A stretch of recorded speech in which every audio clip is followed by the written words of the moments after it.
लोग राजनीतिक कारणों से हमेशा आरएसएस का विरोध करते रहे। उदाहरण के लिए कुछ कांग्रेस के नेता हमेशा अपने राजनीतिक कारणों से संघ का विरोध करते रहे, भले ही अंदर से अंदर सब जानते थे, सब जानते हैं आज भी। देखो भाई, आरएसएस और बीजेपी एक वैचारिक परिवार के संबंध में जुड़े हुए दो संगठन हैं। मुनीर के न्यूक्लियर थ्रेट से कोई डरने वाला नहीं है। हमारे माननीय प्रधानमंत्री जी ने उसका जो सही उत्तर देना था उत्तर दे दिया है। न्यूक्लियर ब्लैकमेल से भारत को कोई डरा नहीं सकता है। कल माननीय प्रधानमंत्री जी 15 अगस्त के आजादी के दिवस के अवसर पर देश के संबोधन में आरएसएस के शताब्दी वर्ष का भी जिक्र करना और आरएसएस पिछले 100 साल से जिस प्रकार देशभक्ति भाव से, समर्पण भाव से और सेवा भाव से देश के लिए काम कर रहा है, उस काम का भी प्रशंसा करना और स्वयंसेवक सबके लिए प्रेरणादायी होंगे, यह बात कहना, यह हम सब आरएसएस के लोगों को तो बहुत प्रसन्नता इस बात को सुनकर हुई तो है ही, बट देश में करोड़ों ऐसे लोग हैं जो आरएसएस के शायद सदस्य नहीं है, बाहर से आरएसएस को देखते हैं, उसके कार्य की गहराई को समझते हैं। ऐसे करोड़ों देशवासियों को भी बहुत अच्छा लगा। एक बात याद रखना चाहिए, आरएसएस आज 100वें साल में प्रवेश कर रहा है अक्टूबर माह में। 100 साल से हर दिन बढ़ता हुआ संगठन आरएसएस है और कभी 100 साल में एक बार भी वो संगठन टूटा नहीं है और 100वें साल में भी उसका विकास ही हो रहा है, बढ़ ही रहा है।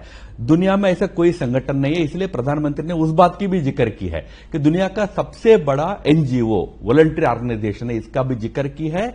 उससे तो देश के करोड़ों लोगों के मन को बहुत प्रसन्नता जरूर हुई है। मैं जानता हूं कुछ लोगों को अच्छा नहीं लगा है, कुछ लोगों को अच्छा नहीं लगा।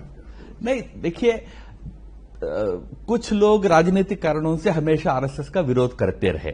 उदाहरण के लिए कुछ कांग्रेस के नेता हमेशा अपने राजनीतिक कारणों से संघ का विरोध करते रहे, भले ही अंदर से अंदर सब जानते थे, सब जानते हैं आज भी कि आरएसएस किसी राजनीति से परे होकर देश और हिंदू धर्म की सेवा करता है, अच्छे लोगों को बनाने के काम में लगा रहता है, मैन मेकिंग, व्यक्ति निर्माण, ऐसे कार्य में लगा रहता है, सब जानते हैं। हमारा नीचे स्तर पर कई जगह संघ के अनेक कार्यों में सभी दलों के लोगों का सहयोग मिलता है, पर कुछ सभी दलों का, जब मैं सभी दल कहता हूं तो कांग्रेस भी शामिल है ही, बट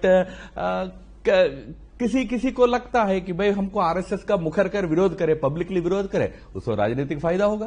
बट कई लोग कहते हैं कि ये पार्टी है जो मतलब मुस्लिम विरोधी है, सॉरी आरएसएस संगठन मुस्लिम विरोधी है और डिविजन्स पैदा करता है। इस पर आपको क्या कहना है? हमारे देश की एकता, अखंडता और सार्वभौमिकता, यूनिटी, इंटीग्रिटी एंड सॉवरिनिटी, इसके खिलाफ जो लोग या जो संगठन काम करते हैं उनका हम विरोध करते हैं।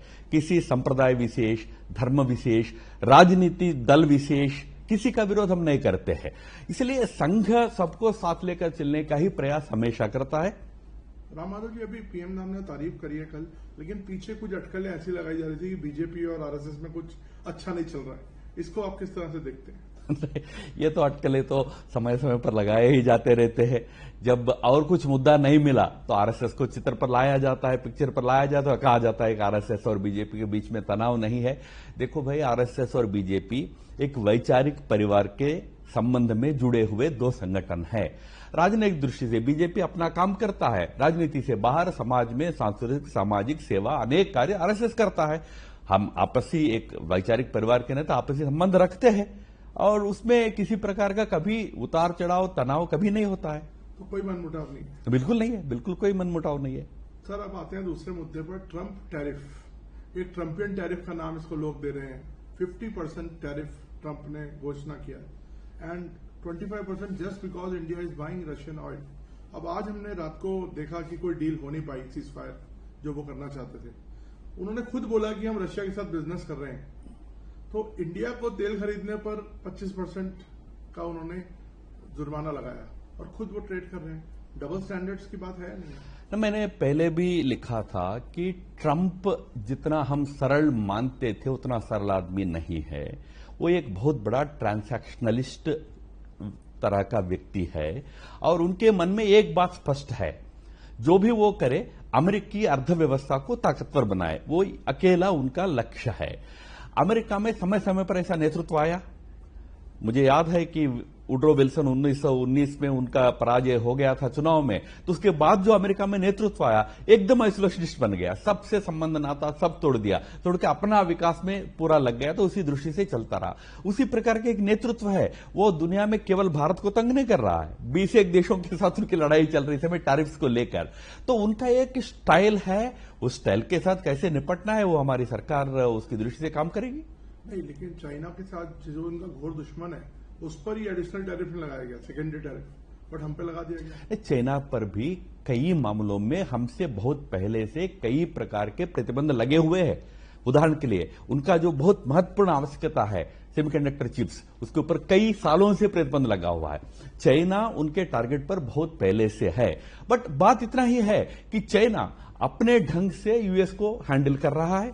चाइना के अपने कुछ स्ट्रिंग्स है, वो स्ट्रिंग्स को चाइना पुल करता है। उदाहरण के लिए चाइना के पास अमेरिका के बहुत बड़े पैमाने पर $3 ट्रिलियन के वर्थ वाले क्रेडिट सर्टिफिकेट्स है उनका, तो अर्थव्यवस्था इतना आपस में जुड़ा हुआ है, तो वो आपस में एक प्रकार का संबंध रखेंगे, इसलिए हर देश को ट्रंप से अलग अलग ढंग से हैंडल करना पड़ेगा। तो आपको लगता नहीं भारत कहीं ना कहीं कुछ विफल रहा है इसको डील करने में इस तरह? नहीं, बिल्कुल विफल नहीं है।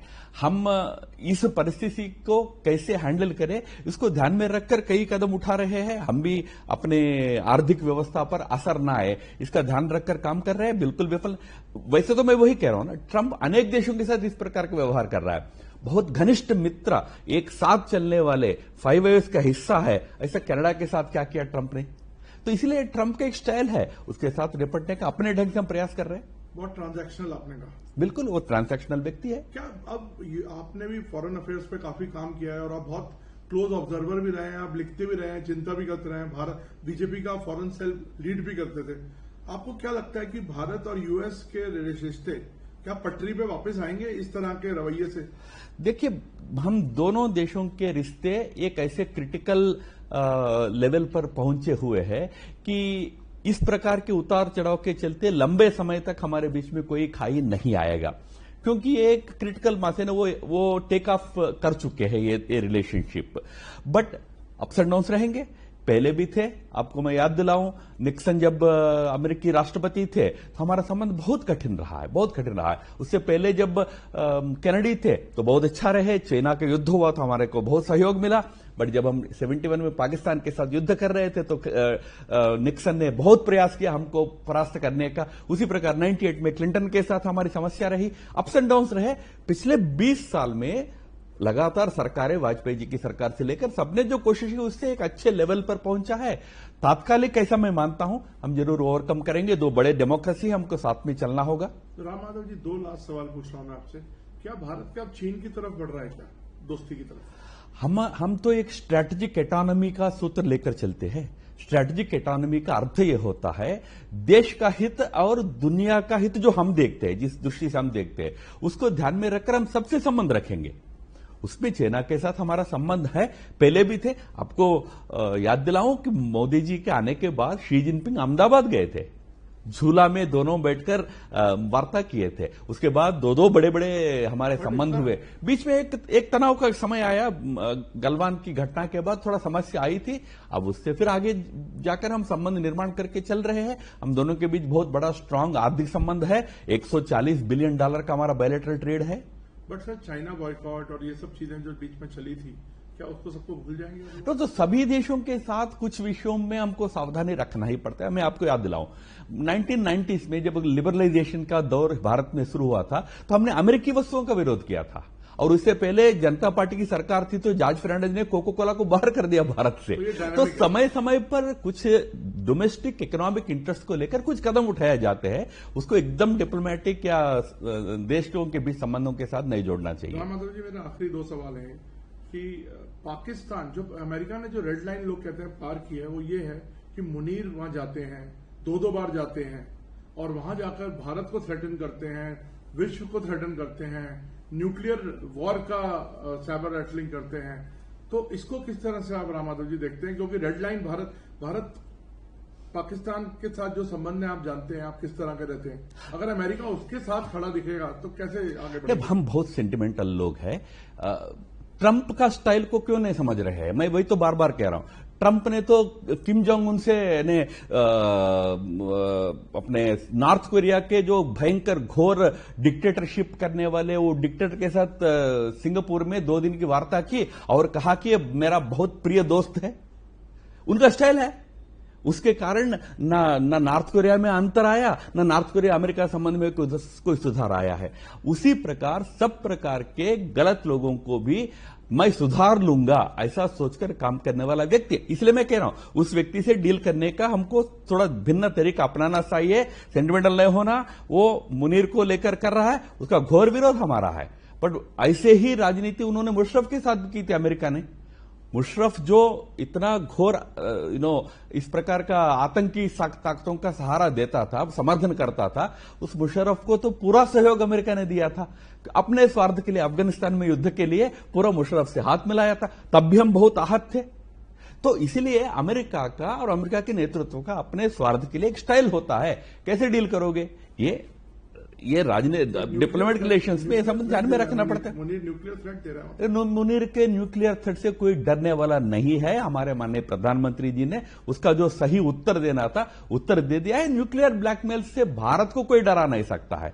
अगर वहां तक आए तो क्या करना, भारत को भी तो अपना समझ है, अपना समझदारी है उसके विषय में। सर ये स्वदेशी पे भी कल प्रधानमंत्री ने बोला कि हमें स्वदेशी बढ़ाना चाहिए, तो आपको लगता है दोबारा अब हम थोड़ा डोमेस्टिकली ज्यादा ग्रो करने की देख रहे हैं बात? आजादी का सबसे बड़ा कोई एक संदेश रहा तो वो केवल स्वराज्य नहीं था। स्वराज्य जिसको सेल्फ रूल कहते वो नहीं था, स्वतंत्र था। स्वतंत्र यानी स्वदेशी, स्वव्यवस्थाएं, हमारी व्यवस्थाएं, हमारा देश के विकास के आधार पर हमको आगे बढ़ना है। परनिर्भरता, अन्यों पर निर्भर होना कम करना है, आत्मनिर्भर बनना है। यही हमारे आजादी का असली संदेश था। इसलिए हम उसको स्वराज्य कम कहते थे, स्वतंत्र ज्यादा कहते थे। स्वराज्य केवल अंग्रेजों को छोड़ने तक है, फिर बाद में हमारा तंत्र बनाना है, हमारी अर्थव्यवस्था बननी है। उसमें स्वदेशी एक बहुत बड़ा हिस्सा है। आज अनेक क्षेत्रों में हम स्वदेशी यानी अपने आत्मनिर्भरता के रास्ते पर हम बहुत आगे बढ़ रहे हैं।